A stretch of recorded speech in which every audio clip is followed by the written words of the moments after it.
These guys at Overflow, it's just unreal. You want to know the secret to their sauce? Please tell me.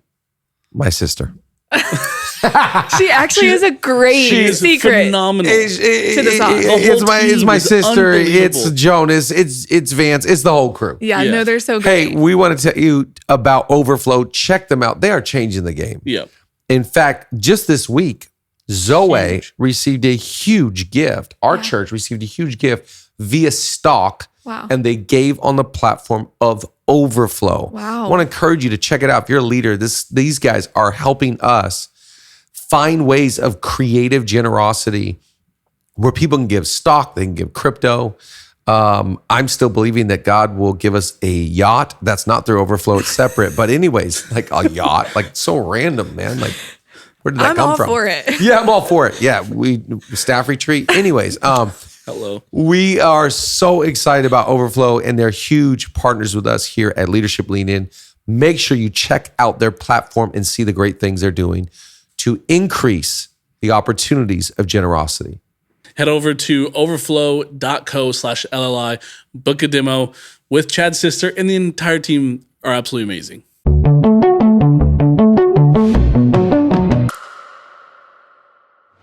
What's going on, everybody? Welcome to another episode. We're like in the 160s right now.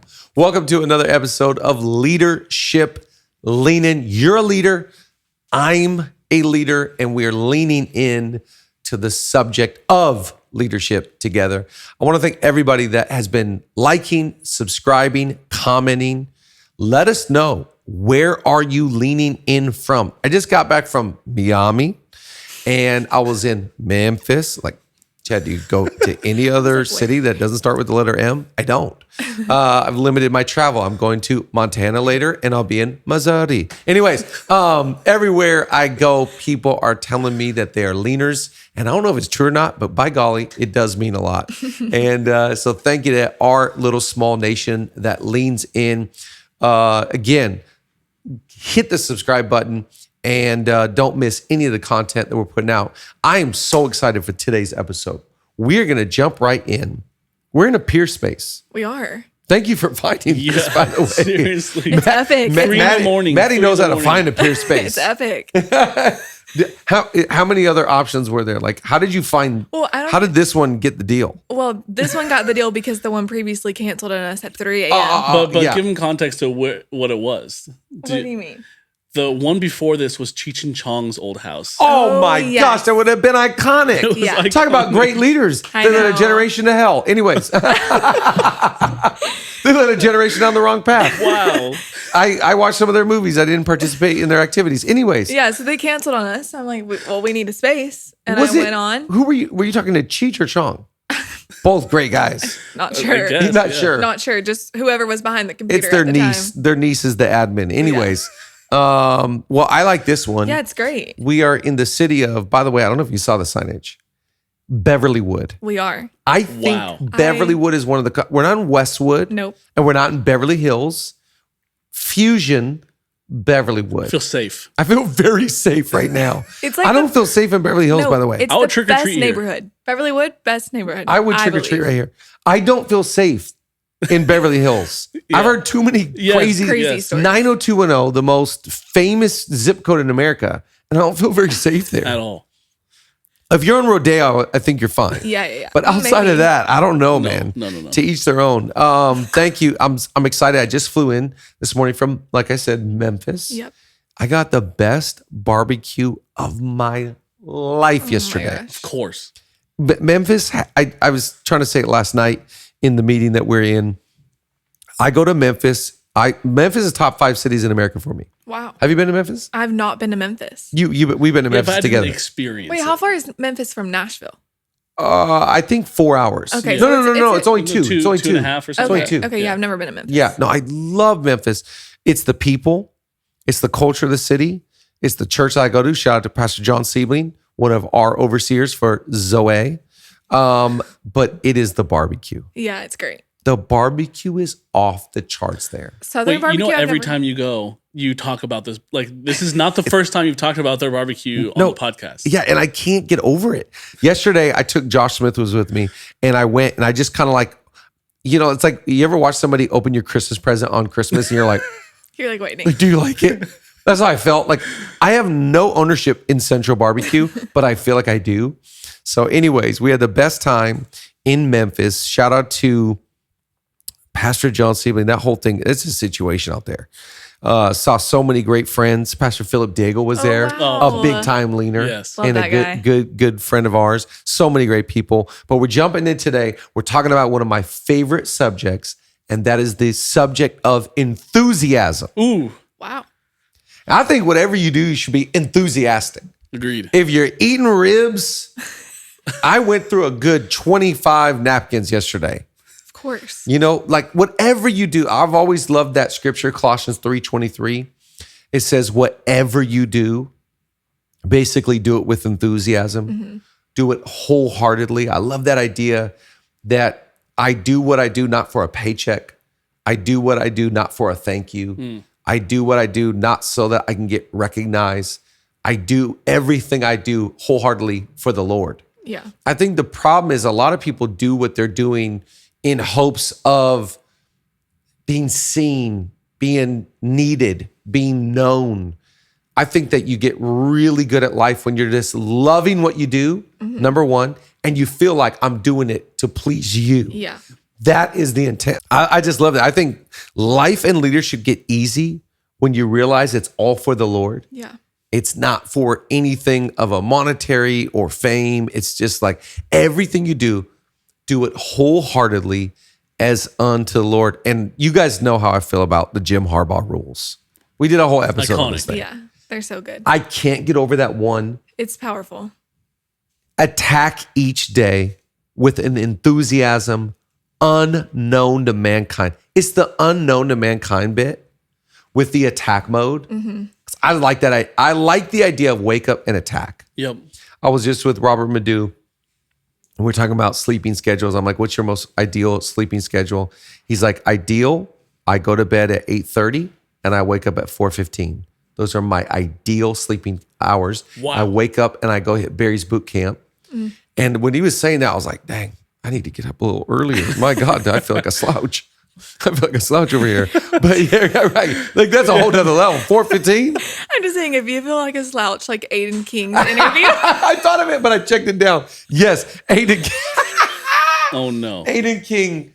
Shout out to Aiden. We love you. We love you. Aiden they were asking him on a podcast, what's a day in the life look like?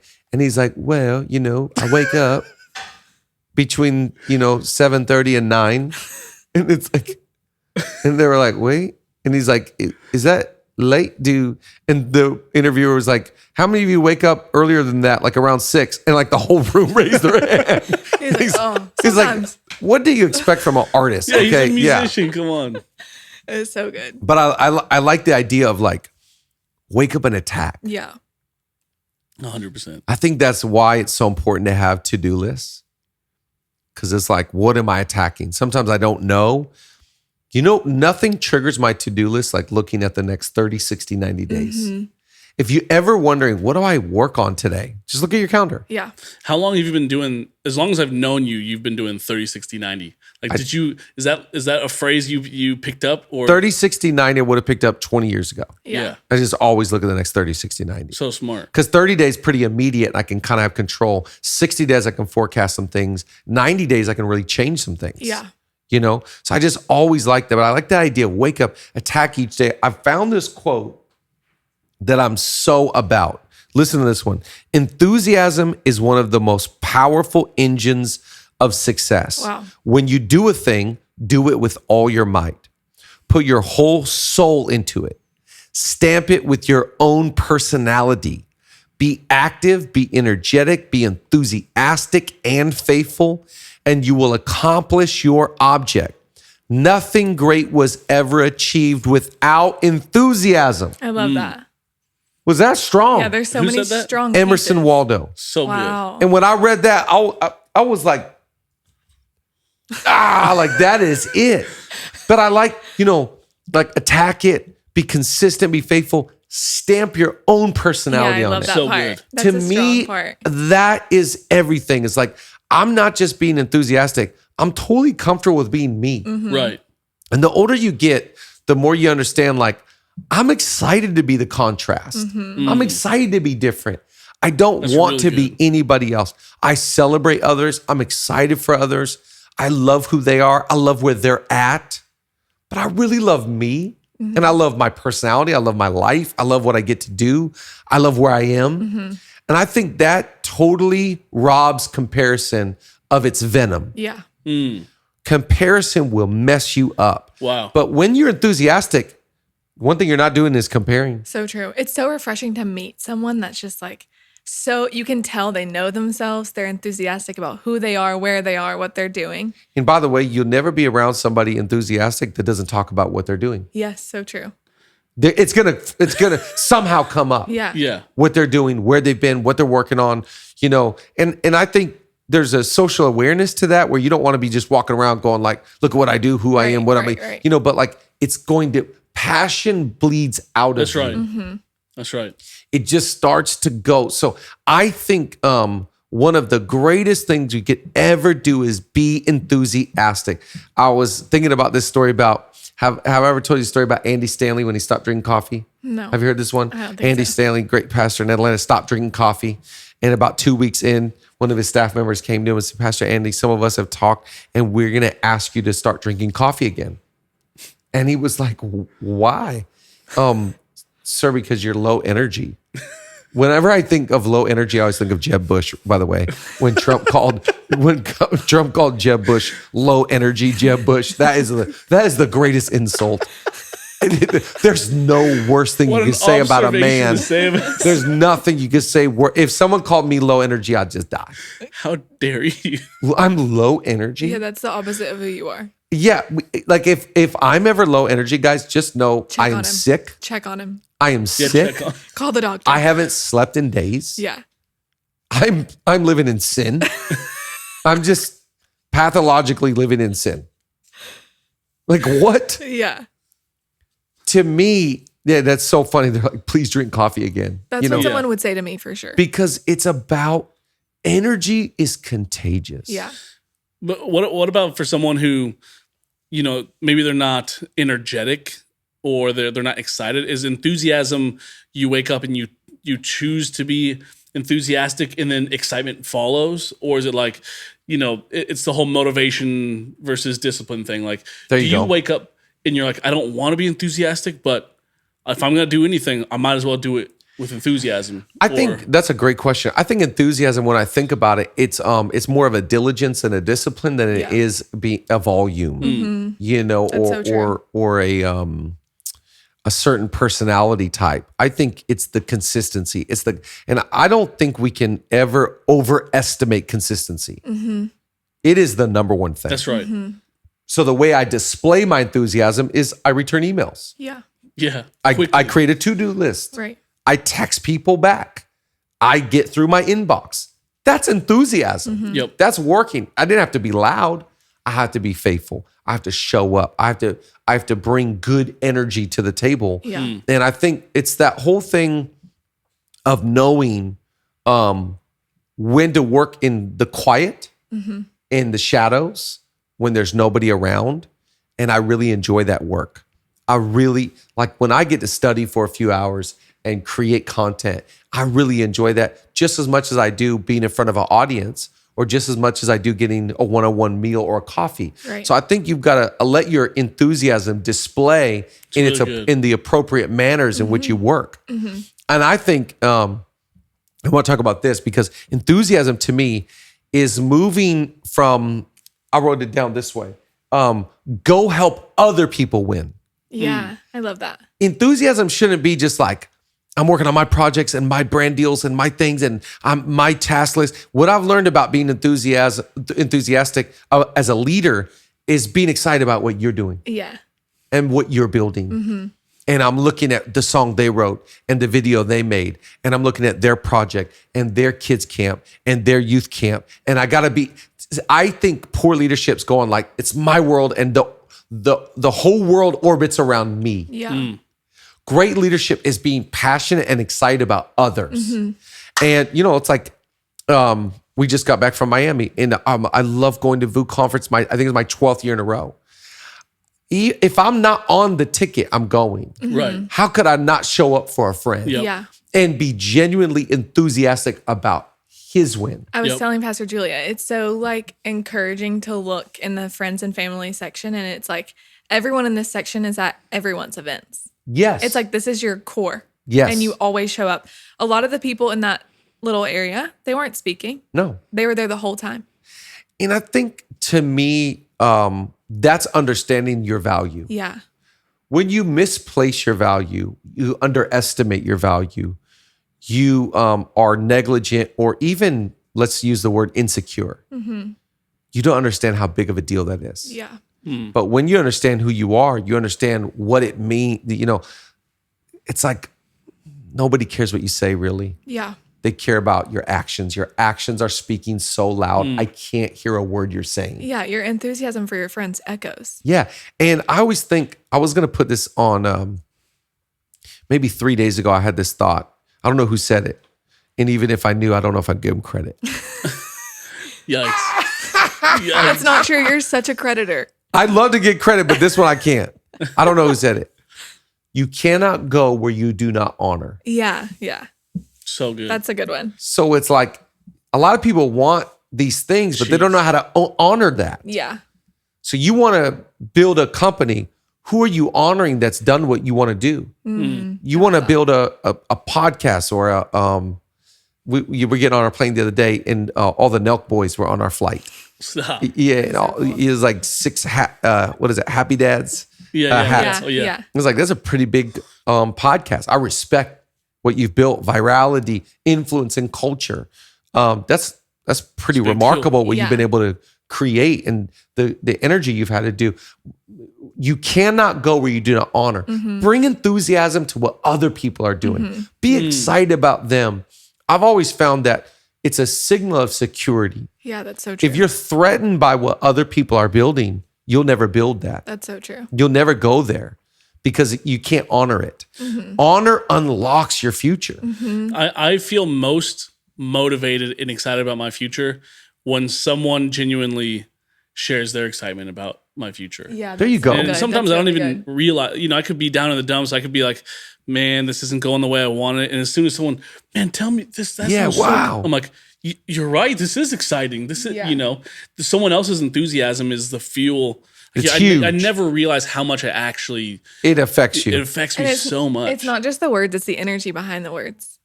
I think, I was with Pastor John and Pastor Dina yesterday, and we're talking about, there's a friend that I love a lot that I think in his head, in his mind, there's a lot of people he thinks that are against him that aren't. And so we're talking about sometimes that psychology of when you're looking for something, you'll find it. Yeah. That's right. That's true. And so when you think that people don't like you or people are against you, you carry that into the room. So you're suspicious, Yeah, that's true. and you can start creating that Yeah. Yep. as opposed to flipping it and going like, people love me. Yeah. And people are for me, and people are honoring of me, and people want to see me win. Everywhere I go, you know what people say? Besides, I'm a leaner. The number 2 thing I hear, tell me about your building. Yeah. Oh, yeah. Wow, when do you Yeah. and that, like you're saying, it builds enthusiasm in me. I think that if you're going to be enthusiastic, don't hear me say, attack your to-do list, build your brand, do your thing. Be enthusiastic about others. Yeah. That's That right. goes, I like this. I heard someone else say, success is in the assist. Success is in the assist. Think about that. We think success is in our win. Yep. Success is if I make you good. Right. And that's that tree of life. That's that fruit. That's the fruit. Yeah. That's that fruit speaks. Yeah, truly. Yep. Everybody that goes in that house gets stronger. Everybody goes in that house gets weaker. Fruit will talk to you. Yep. So how do you create an environment of enthusiasm for everybody to win? That's, to me, a true success. Hey, we're really excited because we're doing something we've never done before here on Leadership Lean In. We have a brand new segment we're starting where Pastor Chad is going to be interviewing tastemakers. Are they called tastemakers? Taste changers? I thought you were going to say this was the Weather Channel, by the way. We're holding these mics, but it's going to be a great segment. It's not the Weather Channel, I promise you. It's actually kind of like I guess you would say tastemakers. Yeah, entrepreneurs, CEOs, founders. We're really excited because he's going to be interviewing someone that we've actually talked about already here on the podcast. And if you've tuned in, then you know that Five Lakes Coffee, you can find them at fivelakes.com, is an incredible shop over in Michigan. They have multiple stores. And we've been drinking the coffee here in the office for a while now. It's been amazing. It's amazing. It's not just great coffee, but also they have something really cool. They have something called the Chris's Blend. If you buy the coffee, then they send a portion of the profits over to a fundraiser that helps children in need. I think it's absolutely amazing. But this is a really cool part about it too. Our office, we're constantly on the go. So we can just set a subscription and they're going to send you the coffee without you having to go out of your way to choose it. Yep. So you just set up your subscription, press go, and then you're just going to get coffee that's going to show up at your house, your office, wherever it is. It's absolutely amazing. I don't know if you realize this, but on the forecast for this episode, we have a special interview with our founders. Yeah, Paul and Jared have been so incredible every time we've spoken to them. They are just the greatest people, and a huge part of their company is faith. So check out this interview to see what they've been up to. Well, hey guys, thanks so much for joining us. Thanks for being a part of Leadership Leaning today. And I'm so excited to talk to you guys about who you are and what you're doing. And I just want to say from the start, congratulations on all your guys' success. All right. Well, thank you for having us. We appreciate it. Yes, thank you, Chad. It's we're excited to talk and join the show. Well, first of all, the fact that your brothers that came together to do business, I think that is so cool. What do your parents think about that?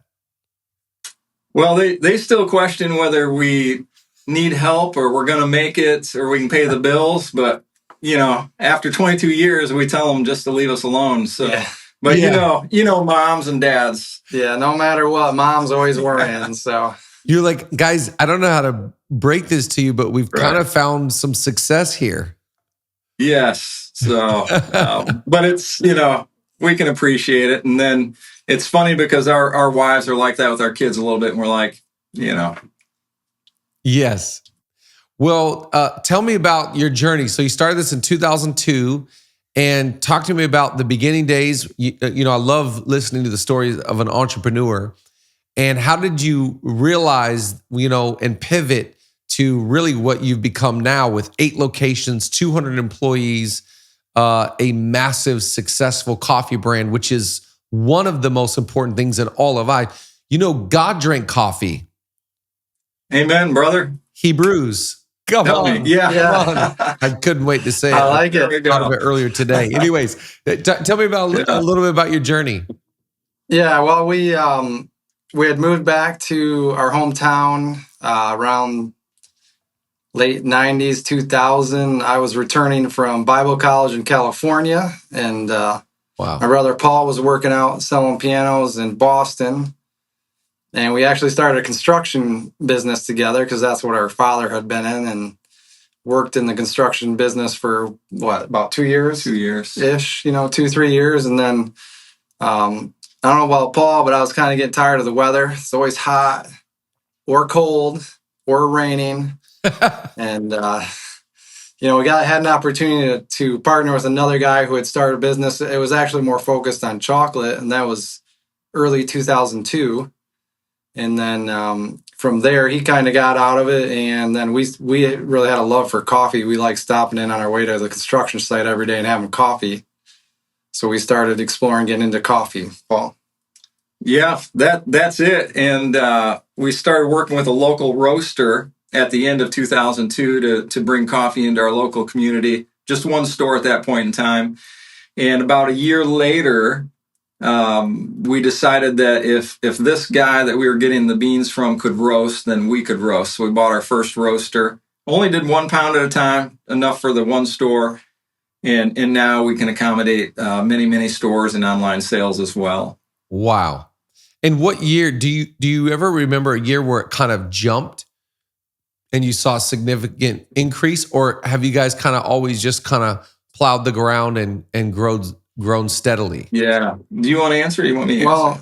Well, from my standpoint, yeah, I don't know if there's years, but there's always ups and downs. So you have, for instance, our original location is downtown Sturgis. It's a small town. And one year I remember they just tore up the whole downtown and literally dug out the street like 4 feet.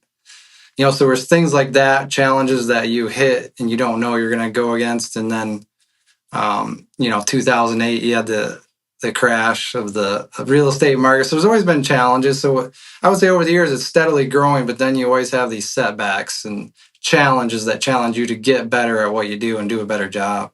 That's exactly right. I kind of like that idea, especially, as someone, you guys pioneered, you created something out of nothing.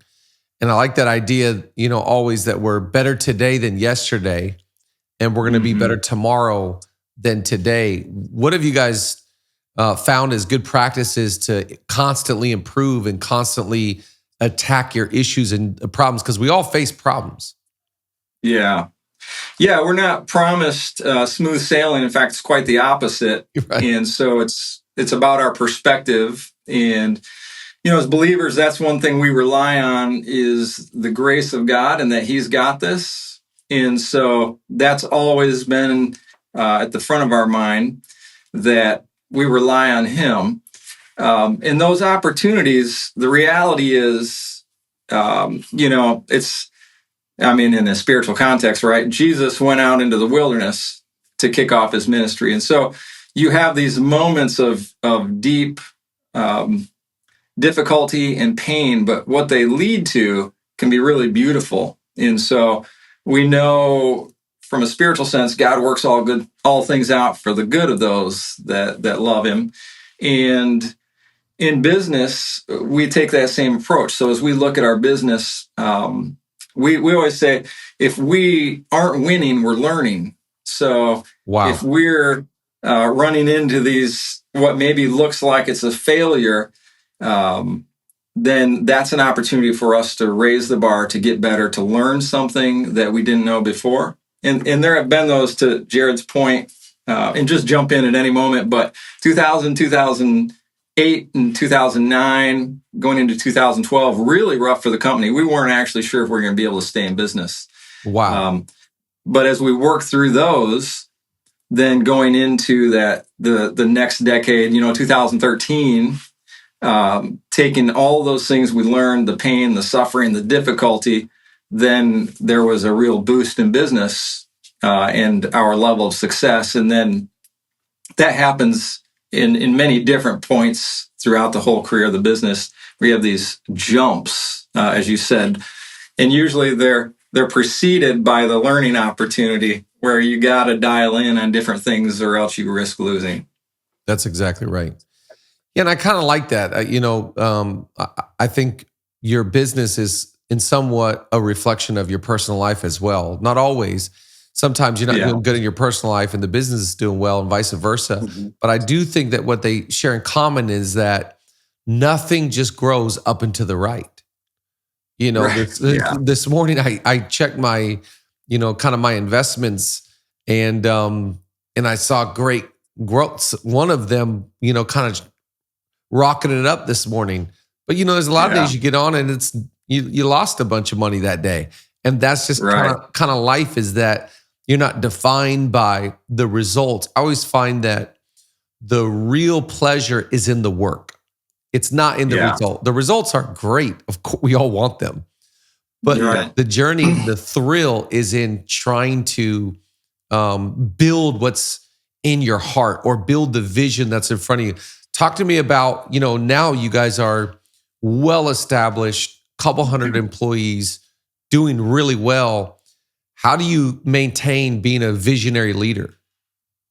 Yeah. Jared, you want to address that? Sure. That's a great question. I would say Paul and I naturally are kind of, sometimes to a fault, visionary. We're always thinking about growth and very growth oriented. So that's not challenging for us. Probably more of a challenge for us is dialing that back and not biting off more than we can handle or trying to do more than we can.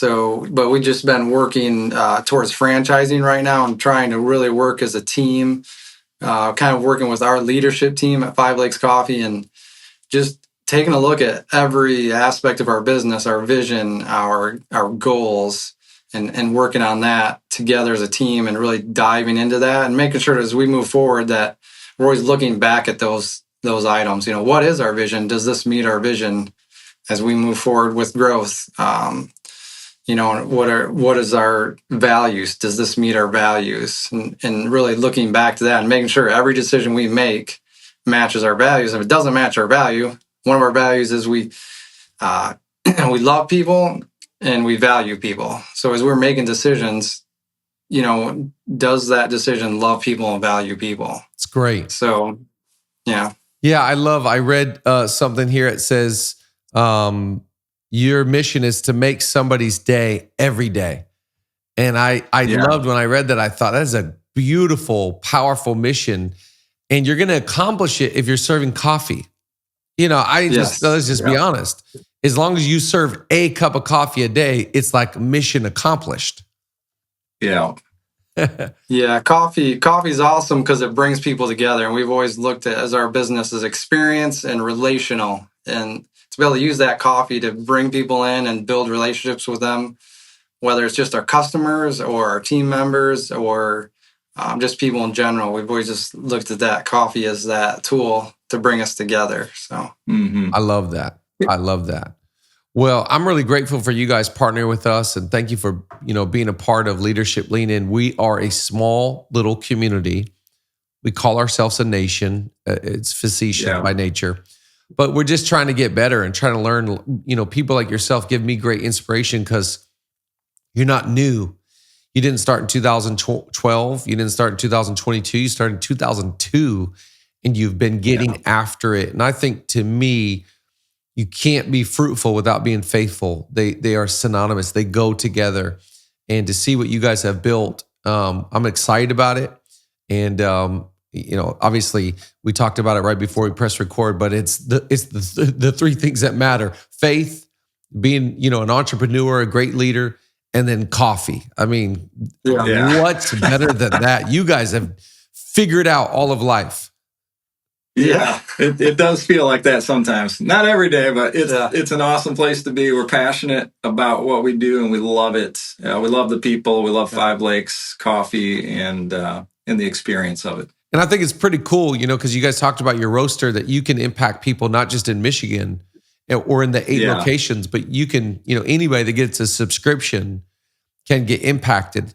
This morning, I just left Memphis, and the church I was preaching at knows that I love a coffee shop in Memphis. There's one in New Orleans and one in Memphis called French Truck. And they got me 2 bags of beans, that I brought home. And I'm telling you, the next 3 weeks, 2.5 weeks, I'm going to be thinking about them. French Truck's going to be impacting my mornings. And that's so cool. You guys have the opportunity to make somebody's day every day. Yeah, exactly. It's awesome. Well, thanks again for your partnership, guys. Best of luck to you guys. We're rooting for we appreciate Five Lakes like crazy. All right. Well, thanks, Chad. We appreciate it. Have you seen this hiring trend in Gen Z, younger startup organizations, the personality hire? Oh, yes. No. There's no competence for maybe there's enough. But the main reason why they hire them, they bring the enthusiasm into the workplace. The culture, that lights the whole workplace there you go. Into productivity. And you find that guy, you find that girl, game over. Yeah. That's what they're saying. They're worth. And let's just play law of opposite.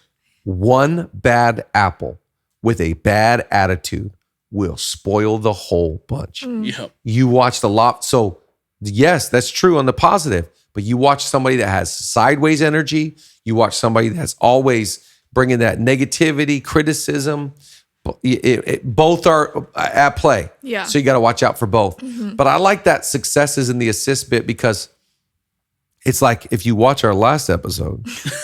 Go watch it now. If you watch Leadership Lean In episode 162. Yep, that was right. Yes. It's going to pop up right here. You can make it. There is a new poster on the wall thanks to Madi. Yeah. And it's of my favorite basketball player ever. So The great Irvin Magic Johnson, 6'9", 5-time NBA champion. And you know why I love Magic? First of all, two things. I loved his smile. So he was gregarious, he was winsome, he was larger than life everywhere. He had this $1 million megawatt smile that when I was a kid growing up, I was like, I want to act like that guy. Number two, he's not known as a scorer. He built his whole brand off assists.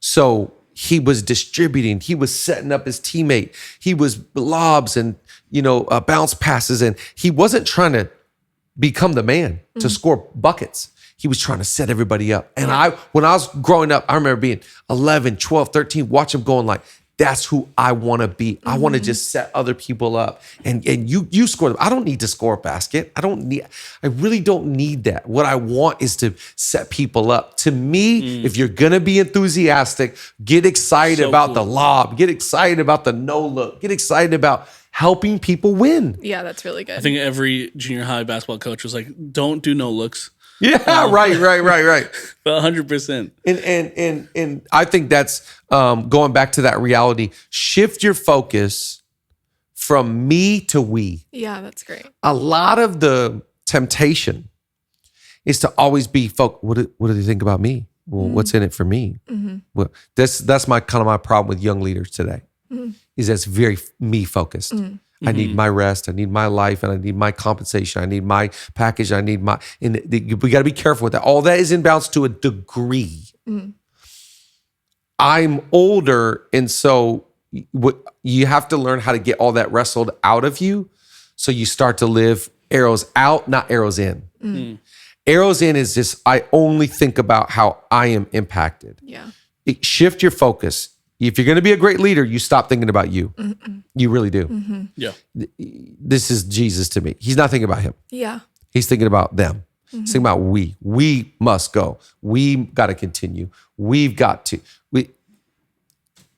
I don't know how you can do this. Get around a role model that does this. Yeah.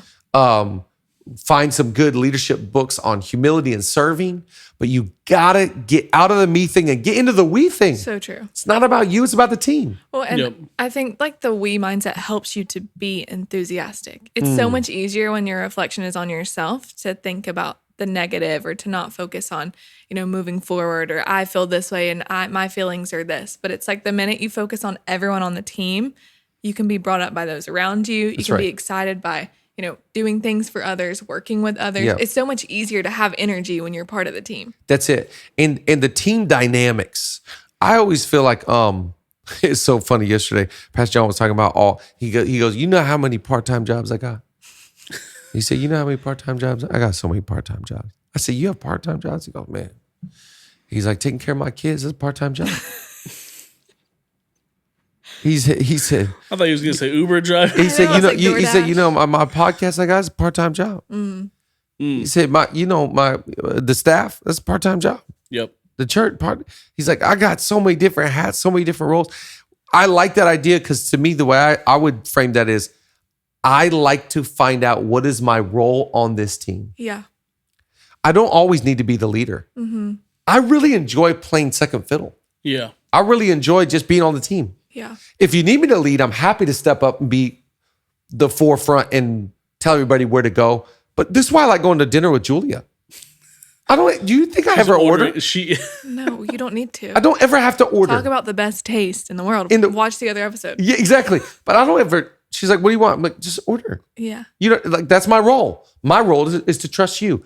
I think being a leader is finding out the different roles and just crushing and dominating the role. Yeah. So in this space, you might have a more significant role, but you get into another context and you got a small role. Yeah. Be a great role player. Make it about the we thing rather than the me thing. Weak, immature leaders always have to be the same role. I got to be the same role everywhere I go. Yeah. You're going to live in a small world. Yeah, I think looking at it like a part-time job is really interesting because it's like, how many days are you clocking out? There you go. How many days are you not showing up? That's it. And it's that's like you got to show up for every part-time job. Every part-time job. Yeah. Yeah. Your marriage is a part-time job. Yeah. If you mail it in, you don't work on that thing. Right. If you don't, it's like a relationship. If you don't work on it, it doesn't work. Yep. So I like that idea of shifting from, because we're talking about enthusiasm today, and we all want to be known as an enthusiastic leader, and we all want to bring good energy. No, none of us want to be Jeb Bush. No, that's just a foregone conclusion. But I think if you're gonna get excited, to me, it's 3 levels. It's getting excited about what's, I love this idea. If I got something big in my heart, that means I got something good in my hand. So I'm going to use what's in my hand today to fulfill what's in my heart for tomorrow. Because I know there's something really big in my heart. So I know God's not cruel. He doesn't put big things in my heart and nothing in my hand. I got something in my hand. So I'm going to work it. Okay. Then outside of that, I'm going to be a good teammate. And I'm going to try and let you win. I'm going to let you win. I'm trying to get DJ a win and Sophia a win. I'm going to try and hook people up. I text quite often. How can I help? What do you need today? I'm just going like, I'm on the team. I'm not asking, what are you doing for me? I like framing that. How can I help you today? So, and then go from the teammate to the team. Be enthusiastic about the team. And I think some of that is guarding the team, protecting the team, prioritizing the team. It's like I have this buddy that, when I was in Miami, I was thinking about him. He's really close to the owners of the Miami Heat. And when LeBron was there, he told me this story where they kind of hit a rough patch, and I get it. 72 games. It's a long season. So long. You got a lot of talent. And they hit a funk. They weren't getting along. That's part of being on a team, by the way. Team dynamics. Yep. Somebody's in a funk. Somebody's not, in their feelings. Somebody's not thinking good, living good. Somebody's broken up with a boyfriend, girlfriend. You never know. That's why you got to care about the team. Because usually the team's not doing good by 1 or 2 people. Right. That's true. It's not the whole team. It's not the whole team. It's never the whole team. Right. It's 1 or 2 people. And so my buddy, he was like, he's telling the owner, we got to fix this. We're going to the playoffs. We got to do it. He goes, you know what we need to do? Let's take him to the movies. I love this. I'm going to rent out a movie theater. So good. So they get the whole Miami Heat team and they rent out the theater and they get them the popcorn and the soda and they go watch a movie. I forget the movie they watch. And afterwards they sit around, they talk. And the next day they went to practice and they go on to win the NBA championship. And my buddy's so funny. He thinks it's because he took them to the movies. What movie do you think they watched? I don't know. Inside Out 2? I don't. Inside Out 2. Emotions. I don't know, but it's hilarious that he thinks he was the catalyst. It's clearly me. That's hilarious. But my point is, what are you doing to fix the team? What are you doing? Sometimes you got to go to the movies. Sometimes you got to talk to somebody. Be enthusiastic about the potential of the team because it's me, teammate, team. And so we love you, leadership leaners, you leadership nation gurus. You're the best of the best. Make sure, again, you hit the subscribe button. Don't miss out on that. Leave a comment. What did you learn today? What movie do you think they saw? What really inspired you? We love you, and we'll see you next episode.